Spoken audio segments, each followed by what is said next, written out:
Hi, everyone. Thank you so much for joining us for another episode. And what an interesting one it's going to be. I'm sure you can guess that with all of the happenings that are happening. And today I am very excited to welcome Shari, a seasoned DEIJ leader, that is diversity, equity, inclusion, and justice.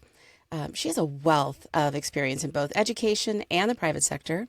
Shari has served as Director of Diversity and Inclusion in Schools, and most recently as Vice President of DEIJ at a PR firm where she coaches executives on equity matters. With degrees from Duke, the University of Maryland, and the University of Florida, Shari is a certified HR professional and a proud Trinidadian American and a fierce Black mom who loves her culture, her kiddos, and her Disney Plus subscription. That's right. Welcome, Shari. I'm so glad to have you. Thank you. I'm so glad to be here today. So many things to talk about. Can't wait. Oh, indeed. There are so many things to talk about. Before we get into all the nitty-gritty, what is something that you enjoy as a hobby, just so listeners can get to know who you are as a person outside of your professional work? Mhm.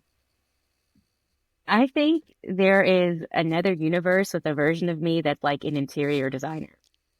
Like if I had a completely different career, it would probably be that. Like I love a good home goods run, picking up all the seasonal things. I think I could have done that in life, truly.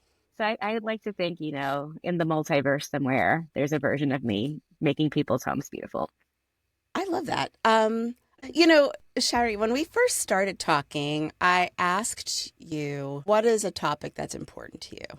So Mhm. for this show, we explore identity a lot, obviously, Mhm. especially when it comes to being a person who doesn't fit neatly in some social box, whether that Mhm. means you are mixed race, multiracial, biracial, however you identify, or you're a person like me who's racially ambiguous and people are like, we just don't get it. I'm like, I get it that you don't get it. It's cool. Or even folks who it's not really like a race thing. It could be culture or Mhm. ethnicity or even like transracial adoptees that just don't fit Mhm. in some social box. I'm saying all this because we just went through, it's not even fair to say went through. I feel like it's ongoing. We Mhm. as a country are experiencing, at least at the time of this recording, the end of an election season that for some was very triumphant, and for others, and I'm in that others category today, very heartbreaking, confusing, disappointing. Mhm. And at least, again, at the time of this recording, people are still doing analysis to figure out what happened. We've seen Mhm. elections where you're like, okay, so candidate didn't win, bummer. But this is a Yeah. situation. I'm like, this is not the same as, oh no, they didn't choose Gore, they chose Bush, right? This is not Yeah. that. It's not. For it isn't. This is there's a lot I think wrapped in identity here. I'm not Mhm. saying that's the only thing. I've had lots of discussions over the last few days, and I know that there are a lot of contributing factors.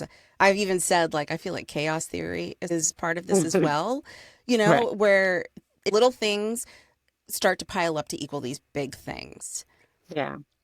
We knew it was close between Harris and Trump. We knew that. But I could not have predicted the spread.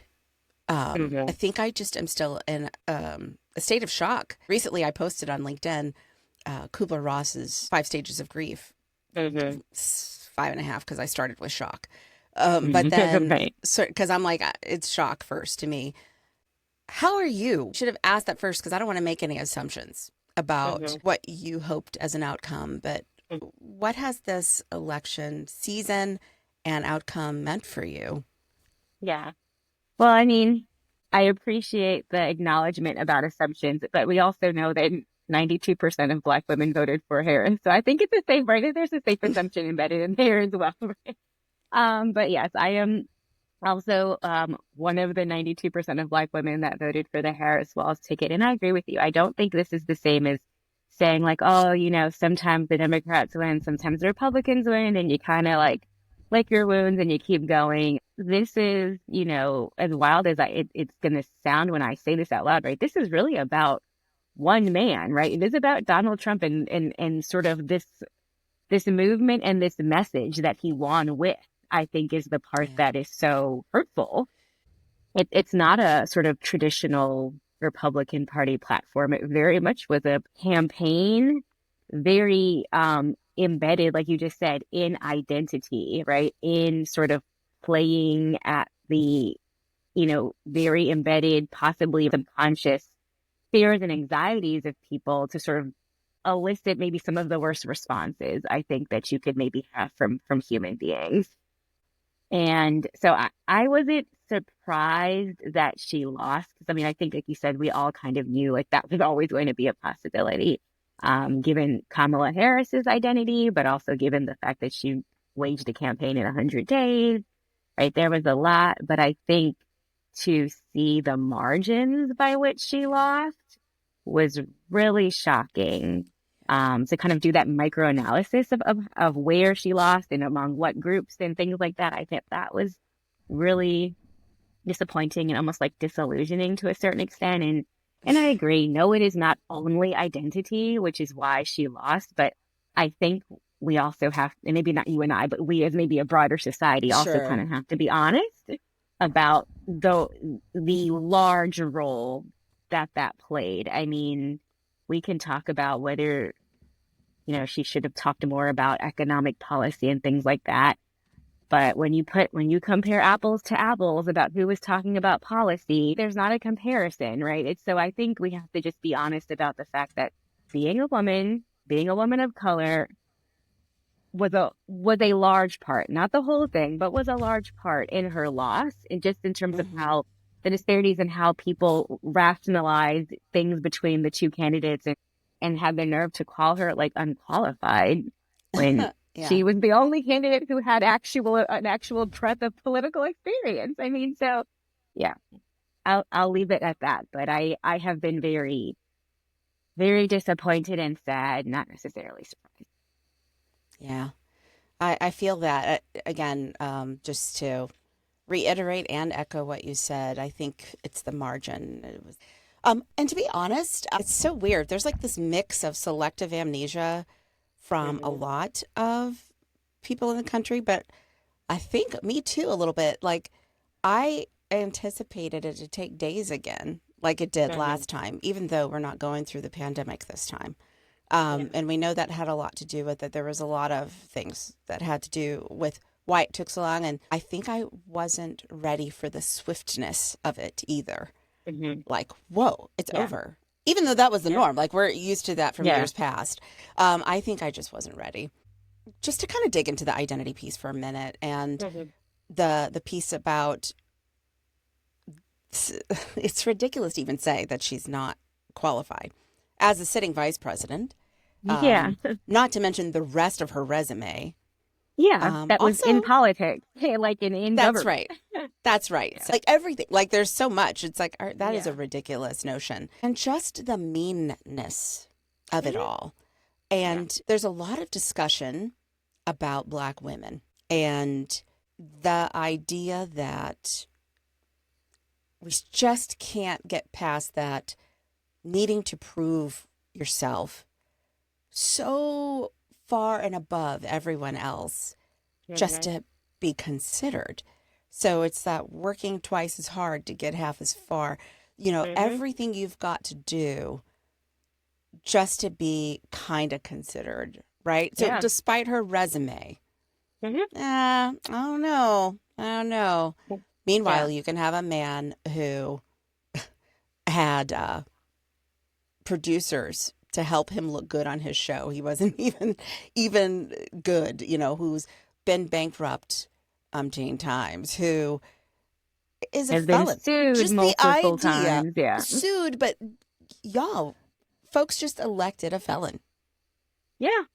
And it actually almost made his case stronger in some demographics. Like, oh, he became so relatable because he's been through this system too. I mean, I what I have struggled with honestly, and again, like on Wednesday, I had to take the day off. I just couldn't work. Yesterday, I was in like a brain fog, maybe like 40% brain capacity, Yeah. and I couldn't look at the news for a while because I just, I honestly like there's a part of me again that's like, okay, I need to try to like be centered and be gracious and be empathetic and all these things. And I also just need us to be honest because I need people, especially on the news, to stop saying, well, the Democrats just didn't get their messaging right. Like they just didn't break through. People are worried about their bills and they don't care about democracy. Like I don't want to hear it because I just want someone to name me a single policy that Trump put Hmm. forth in this entire election. Hmm. But like you just said, it is like the overproving. Kamala Harris in 100 days put out an entire policy Okay. platform. And I just want to take a minute to appreciate that was a beautifully run campaign. That time, okay, how short it was, how intentional everyone on her team was. Here's Yeah, me, like at some point, like, can somebody give me the business card of whoever is running this? Because I'm a need to find them and get them on my marketing team. yeah, Amazing, just amazing. commendable. And that we have to be honest about why he was able to do that. And it's all about that identity piece, right? It's about sort of that internalized idea of, well, men can say these things and they're automatically leaders, but women, we need to have your full resume, the full plan. And then you layer race on top of that. He's a white man, she's a black woman. And like you just said, a white man with a litany of transgressions, like big and Yeah. small. And none of those things were perceived to make him less qualified or less fit for office versus a woman who had none of those things, right? None of those sort of dings on her scorecard, if you will. And still people said, oh, she wasn't qualified. She's not going to help us. I don't know enough about her. I hate her laugh. I mean, just I know. I know the yeah, like yeah, it's so ridiculous. I want to talk about her being a black woman for a second because yeah. you might know and the listeners been following know this. Not only do I have the show and discuss racial ambiguity and what it is to be mixed race, etc., but I do research about this Mhm. specifically how it manifests in the workplace. And there is no one way to be mixed. There's Right. so many different ways to identify that way, not to mention Yeah. in itself, there's no one way, depending on your Right. heritage, right? Right. And she identifies as a black woman, period. And she has said Hmm. as much, but that in itself has been questioned by other black folks. Like, Hmm. I saw it on TikTok. I saw it when she was running back in the 2020 race. You know, she was on Hmm. interviews and so on in 2019, again, defending her Yeah. identity. Yeah. People would say, and when I say people, I mean people in the black community would Hmm. say she's pandering to Hmm. blacks because Hmm. she's not really black because she's mixed. And I'm not even biracial. I don't have parents of two different races, but I'm what you would call multi-generationally mixed in that Hmm. the mixing in my family happened generations ago, so I just happen to look like this. But I still feel like I get questioned about my level of blackness, what blackness Right. means. Yeah. What are your thoughts on that? Yeah. So it's funny because, you know, with not the same exact percentages, I guess, but like I am also right, a Kamala Harris. I have, you know, Caribbean, Black, and Indian ancestry. Like that is exactly who, Mm, my sort of mix as well. And so it's been really fascinating for me to see how she's been sort of scrutinized in the public sphere, in the Black community and outside. And it took me back, particularly with the Black community sort of questioning her Blackness and is she's really Black when like the woman went to Howard and is an AKA. And I'm like, those are like the two blackest things you could probably do in right. America. So it's very confusing that people are questioning. But it took me back to being at in my own undergrad experience at Duke University and Mm, having Black American students, as they identify themselves, tell me like I'm not Black, or as the phrase was back then, like I'm not regular Black. And I'm like, that's a oh, weird way to. I haven't heard that one. I think that was unique to our campus. I think that was very much a thing Oh, that came just in on our campus, but it was just a weird way I thought to sort of bifurcate the community, particularly because Duke at that time wasn't very, it was not a very welcoming campus to Black students in general. So I thought this was a weird strategy, right? To then like subdivide while we're like dealing with larger issues. And for context, Stephen Miller, who's like chief strategist for Trump, I went to school with that guy. So when I say we had larger Well, issues I'm on like, campus, when I say we had, and he was oh writing the my, same things he's saying out loud, he was writing them in our student newspaper. So, and creating oh, like just turmoil, right? So it was an interesting like thing, but I say that to say like, that's, it's such an old and very, I think, confusing and troublesome thing that the Black community sometimes does. I think particularly in America, which is like, well, you're not Black like us. And it's like, but we're all here, right? Like we're all kind of in this same society now, like we're sort of dealing with these same systemic issues.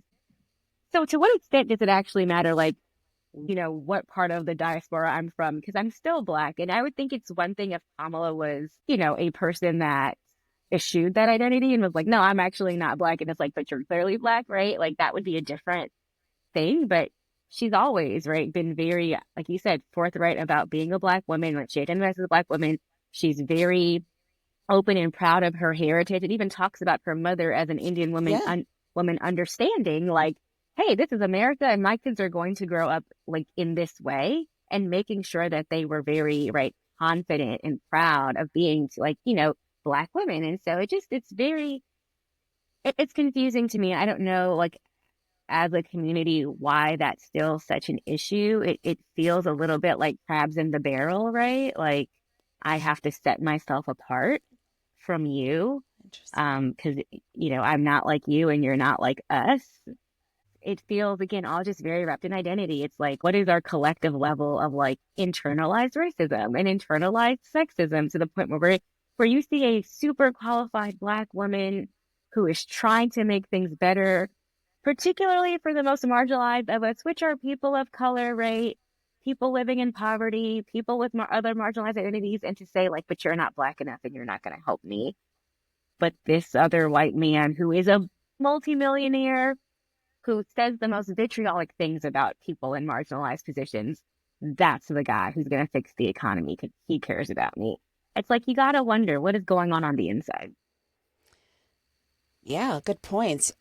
But when you mentioned the diaspora and how people sort of separate Yeah. what blackness is, with that in mind, years ago there was on NPR. Are you familiar with the podcast Code Switch? Mm-hmm. Okay, so it was years ago. There was an episode where they introduced. Well, for me, it was an introduction. I hadn't heard this term before, but I was like, okay, JBs, meaning Mm-hmm. just black. Mm-hmm. The difference being Black Americans that are descendants of enslaved people or descendants of Mm-hmm. people who came over in transatlantic slave trade versus Black immigrant Americans who Mm-hmm. have come more recently, not necessarily descendants of those who were enslaved, but from Mm-hmm. other places in the world, and the difference in the way they are received, meaning perception that JBs, just Black folks, often experience more discrimination or are given less credit than Black folks who are immigrants coming from Mm-hmm. other places in the world. And I think in some cases, I've seen some of that, especially if there's an accent.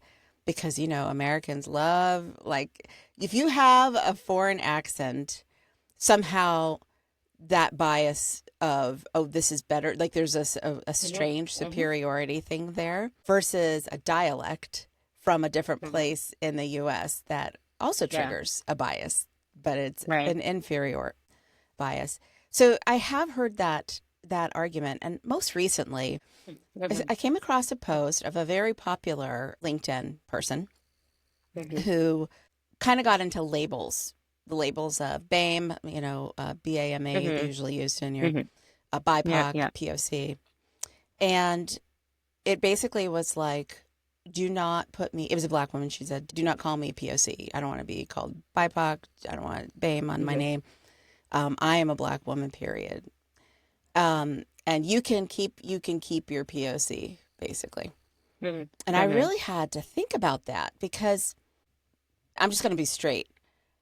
Yeah. I am worried right now that not only are we processing what has happened here, I think there's a lot of fear. What are the implications for marginalized people, not just racially speaking? You know, Mm-hmm. there's so many identities that I think are in danger right now. Mm-hmm. For sure. Is this the time to be like, nah, I'm not going to be with you, part of you. You just do you. Now, let me just put a caveat here. The argument based on the thread, the conversation, Mm-hmm. was that people who are I'm just going to say non-white, Mm-hmm. unless you're black, like let's say you're non-white, but you're not a black person. Mm-hmm. The argument there was that either one, they don't recognize their privilege, or two, there's a bit of interest convergence happening where there's only solidarity if it serves their interest, not the interest of the black community, specifically black women. So for that reason, I don't want to be called a POC. I'm a black person. Mm-hmm. And I was like, Mm-hmm. okay, I can respect that Yeah. explanation. Two things though. One, especially if you're a person that's in the diversity, equity, inclusion field, if you're in the industry of DEI and we're constantly preaching inclusion, I feel like it's a little dichotomous to then say, but I'm not going to be part of this group and you can't be part of this group, POC.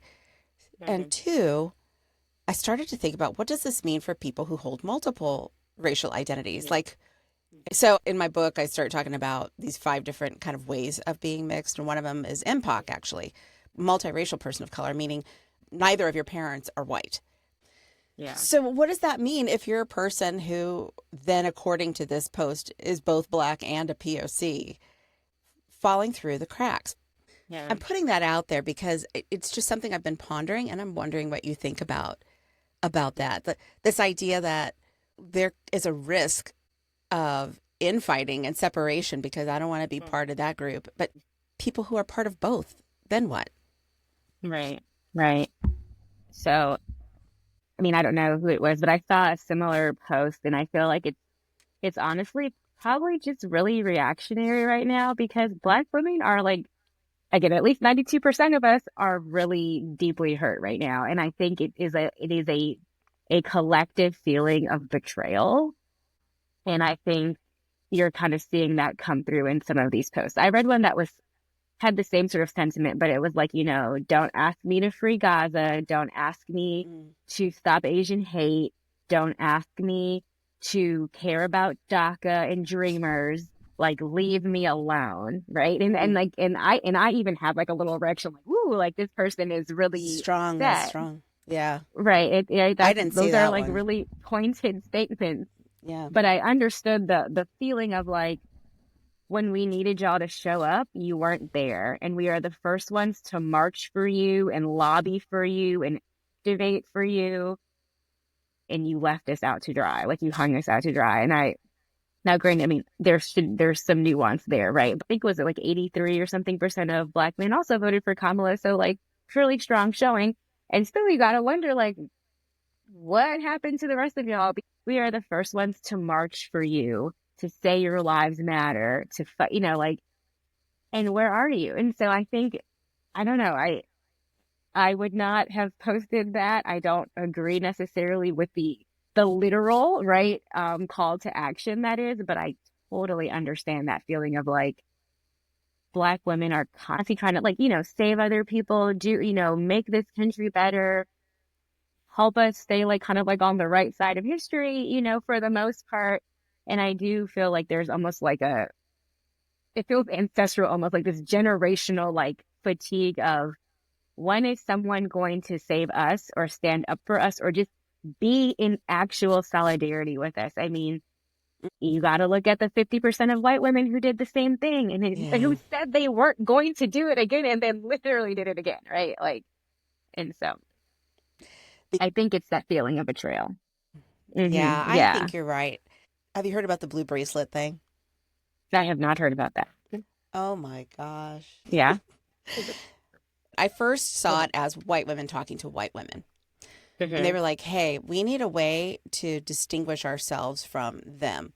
Um, Yeah. I got to make sure that you don't see me as a white woman and just think I'm that one, right? Mhm, So mhm. then someone said, well, we're going to wear blue bracelets or something. And then I checked in on it again after this thread. I was like, let me just see. So I actually typed in, searched it.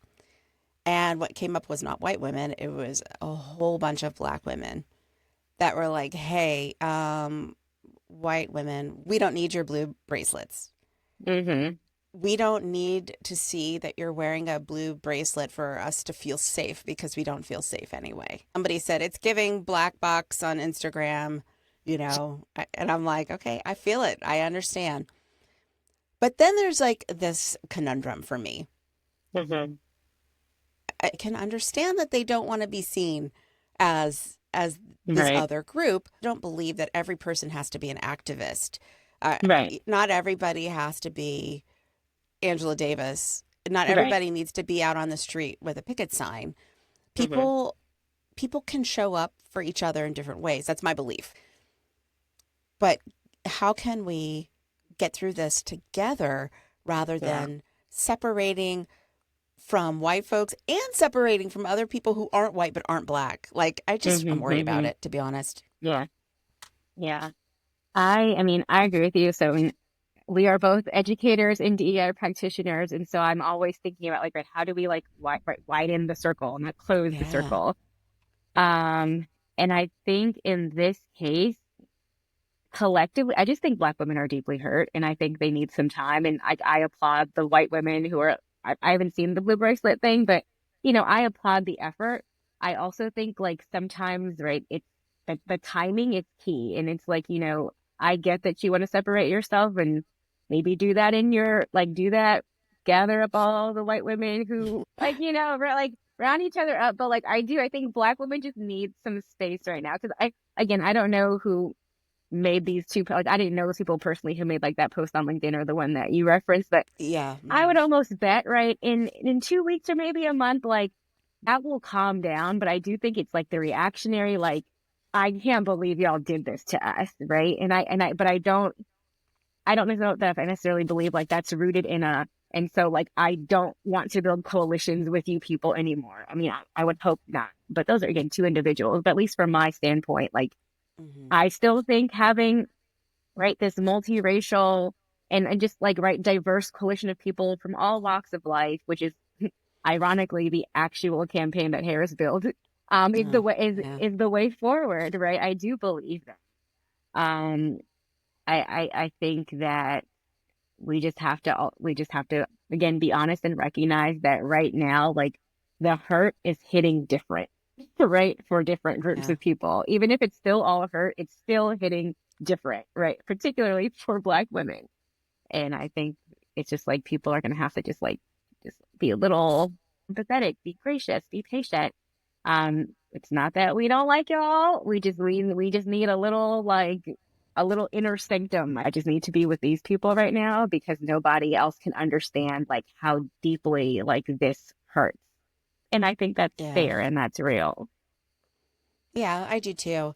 But I think that's why I kind of went to that question of what does that mean when you hold both identities as a person who's mixed race?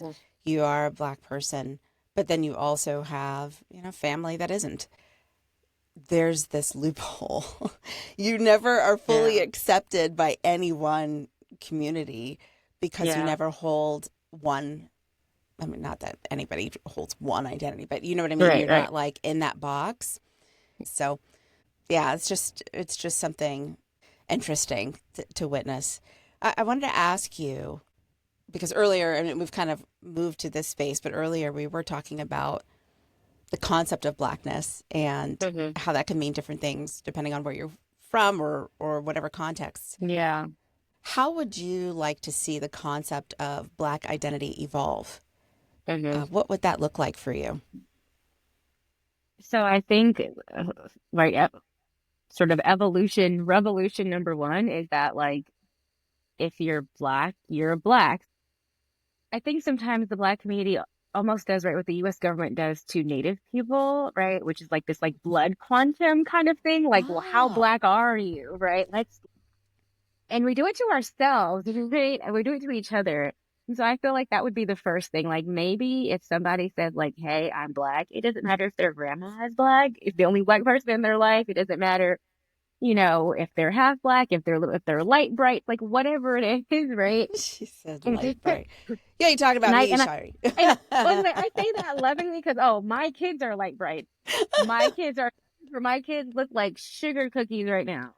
Um and so like yeah, and again, it's kind of odd, right? Because historically, right, that was the litmus test in America, right? It was like literally the one drop rule, right? And Exactly. I somehow, was gonna mention that. yeah, Exactly. and yet somehow in the Black community ourselves, like we are now self-policing, like, but you're not all the way Black. And here's the thing, I would make that argument based on like Black consciousness more than I would your actual sort of like ethnic makeup and right, percentage of Blackness. I would Hmm. be more apt to be like, yeah, you're not that Black based on your level of like Black consciousness and how you support, and uplift the Black community versus like, well, like you're 1/8 Black, so not really, you don't pass the Black test. Hmm. I have never heard anybody compare it to the indigenous community and Yeah, like how they have like laws and things that yeah, determine benefits and stuff based on that. yeah, yeah. In school, kids would ask me, "Are you mixed?" Aside Mm-hmm. from the question of "What are you?" they would ask me like, Mm-hmm. "Are you mixed? Aren't you mixed?" And I would say no because my mom taught me to say no. She's like, "No, you're black." Mm-hmm. I think going back to Mm-hmm. hypodescent, that one drop rule. Right. I had cousins and aunts, blonde, blue eyed, green eyed, red haired Mm-hmm. people who would straight look at you and be like, "No, I'm a black woman." Um, Mm-hmm. I think going back to the black consciousness that you Mm-hmm. mentioned, I think Mm-hmm. that's so key. You ever see School Days? I got to go back. I'm gonna Yeah. watch it again. It's been a minute. I got to break out some Spike Lee and watch School Days Yeah. because this whole colorism thing plays Mm-hmm. such a big part that when the DNA tests came out, I couldn't wait. I've Mm-hmm. taken Ancestry DNA test and the 23andMe because Mm-hmm. I'm like all my life I have identified only monoracially as a black woman, knowing I look like I look, not fully understanding. I mean, kind of getting like, yeah, I can look around and see my family members are all different Mm-hmm. shades. We just are. But how could it be? How could it Mm-hmm. be when the kids that are black kids at school look like black kids and the other ones that look like Mm-hmm. me are biracial? Didn't get it. Mm-hmm. So I took this Mm-hmm. test. I'm going to tell you, I was floored to see the percentages, even though Mm-hmm. we don't walk around with percentages on us. Right, right. It was still something important for me to see, but it's not important. It was only Yeah. important, I think, because our society made it so. I felt like Yeah.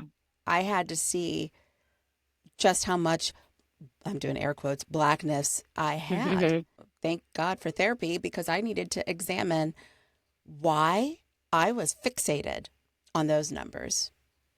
Mm-hmm. Why was Yeah. that so important to me? And I think it's just been drilled into us. And for people who are racially ambiguous, you're trying to find home in a way. Like, Yeah. where is it that I fit? So anyway, I think it's very interesting that you likened that to the Native American experience with percentages. Yeah. I mean, so the first time I ever sort of got asked this question about like, well, what are you and all these things was when I went to college. And I think, for people who go to college, that's usually probably one of the most like diverse experiences of their lives, right? Whether it's a state school or private school, whatever, because there's just so many people coming from so many Coming different together, places yeah. that you're meeting for the first time, as opposed to like, whatever town it is that you or city you grew up in, and those were your folks. Now you're kind of exposed to all sorts of people, which I think is also one of the beautiful things about having a university experience. I'm very visibly brown. Like I just never thought like somebody would assume like I'm something other than black. I feel like it didn't even Hmm. occur to me um until I got to college. And like, people kind of like give you like the squinty eye because they're trying to like suss out like what else you got going on Yeah, ethnically. because they look at you, they're probably like, she's not a JB. Yeah, yeah. It's like, or in our case, an RB, right? A regular black. I'm not a And regular oh, black. that's Like right. You got, I it's forgot, like, regular black. it's Yeah. like my cheekbones look a little different, my hair is a little too curly and wavy. Like people were really trying to Mhm. understand, like, well, where did you come from? Because you're not one of us. And I just was like, "You- are you seeing what I'm seeing? Because all I'm thinking is like, I have never not thought I was black, and I've never not thought I didn't look black. So I just was very confused. But it is. Yeah. It's that like that that almost instant like calculation that people start to do. Like, well, where, like, what is she and what is that? And like, I mean, my kids, like, my daughter is in kindergarten now. My son is still in preschool. And what I think I notice really for them right now is that I think people take right almost like your racial cue from who you're around. And so I have definitely seen sort of like when my daughter is around like other white girls, until the parents see me, like they don't always make the connection like I'm her mom until she Hmm. runs up to me because they're almost like, because I think she almost has this sort of like white, I mean, I don't say white passing, she's half white, but like she presents as white when she's around other white kids. But when she's around a more racially diverse group of students, people then I think more readily like assume I'm her mom, right? So it's about also like kind of the context and what people are picking up when my kids Sure. are around different groups of kids. And so I think that's really interesting too. And then of course like there's like the summer versus right the winter, and like because my kids tan and they Tan. they can Yeah. yeah, Yeah. right, and they can get pretty brown, right, like my kids. And again, like I think the genes, I'm like, okay, like the white side did not prevail because my kids do not get sunburnt, they don't come out like little red lobsters, which my ex-husband, like he would be completely red in the sun, like fully red, skin peeling, all of like the tragic skin things about being white, When you like don't have melanin or as much of it, I should yeah, say. Yeah. yeah, for sure. And so I just was like so glad, like my kids, they just get like, I have to say, I was like, fine brown, butter brown, like just like, oh, it looks so beautiful in the summer. And like Butter right now I'm like, brown. okay, winter is coming. And yeah, the sugar cookie dough it's taking over. Like they're just New one, getting Shari. paler and paler as the days go on. There's like data to back that up. Is there anything you would like to share that is important to you, that stands out to you? So I think for myself as being, multiracial, and for my kids who are even more, right, multiracial, I try at least as a mom, right, to make sure my kids really grow up having like Black consciousness, and also like not invalidating, that they are half white also. I'll just be honest. I feel like my job is to make sure they're not ashamed of who they are in any sort of respect and for their full identity. I think their father gets to, have his experience of sort of enculturating our kids, with whatever like he wants them to have in terms of their identity. And but I also think like white people don't always have like a very clear sense of like, this is my white identity. So again, those are things that he gets to kind of grapple with maybe with his kids. For me, like sort of on my end, I feel like my job is to make sure that they're very proud of who they are, that they always know, right, that they're, you know, mixed kids. They're not just one or the other, they are both. But the fact is for my kids at least, right, they do live with me. They are like almost exclusively around my family. And so they are growing up in a very Black Caribbean sort of household. And that's like their culture. And like for me, it's something I want them to take pride in. It's something that I want to be a source of strength for them, as it's, been for me. And I think as it pertains to the election, like what worries me is kids feeling like that they aren't safe. And again, like I don't know that it's trickled down to my kids are very young, so they have no concept of what's going on. But I don't know if you've seen that like in like from elementary through college, right? Like Black kids specifically, right, are being targeted and they're receiving these crazy, terribly racist text messages about like I've seen you, that. Get ready, you're you're about to be now, picked yeah, up to go to the plantation to pick yeah, cotton. you're a I slave am. now. That freaks me out. I'm not even gonna lie. I mean, I know it's a cruelty thing, but Yeah. as an adult, that freaks me out. And the fact that it has gone to children, I just don't Yeah, even and it's know. to create this level of fear, and it's fear based on identity, right? It is being sent exclusively, at least as I know right now, exclusively to Black children, right, and to Black students. And so you gotta wonder again, like this, and this is a direct result of Tuesday's outcome. Like no one can try to say it's something else, right? I mean, Trump is in the text, in right, the body of the text messages that kids are receiving. Like now Trump is going to be our president. You are assigned to this plantation, like, and so that makes me very fearful, maybe if not directly for my own kids as right an educator for life, just for kids. Um, and the fear, right, that they are already being made to experience at whatever age is, because I also understand university students have received them as well. But it's about creating fear, and it's fear targeted to a group based on identity. Yeah. Um, and that really makes me scared. And I think like maybe to come full circle, I also, I think maybe like where are all the blue bracelets being like, hey, cut this crap out? Like, I think, again, like we are now needing like that's the solidarity that also has to come out and say like, hey, not for our kids, because our kids, assuming, and taking the wide lens that like all of these are our kids. We're all responsible for these kids. And so, no, you're not, even though like that's not my Black child, because I don't have Black kids, you're still not going to send this stuff to them. Like, we Yeah. need everyone to, feel that collective, like, yeah, we're not gonna tolerate this. That's We're right. not gonna let you do this. We're not gonna let you, make these kids afraid because they're Black, and, and this is who won. And I think that should be coming from everybody. I agree with you so much. I Hmm. was like, oh my God. It's like, hearkening back to Dr. Joy DeGrew's post-traumatic slave syndrome. Like, this Hmm. isn't even post. How can a group of people be expected to heal from something that's not over yet Right, when you're exactly.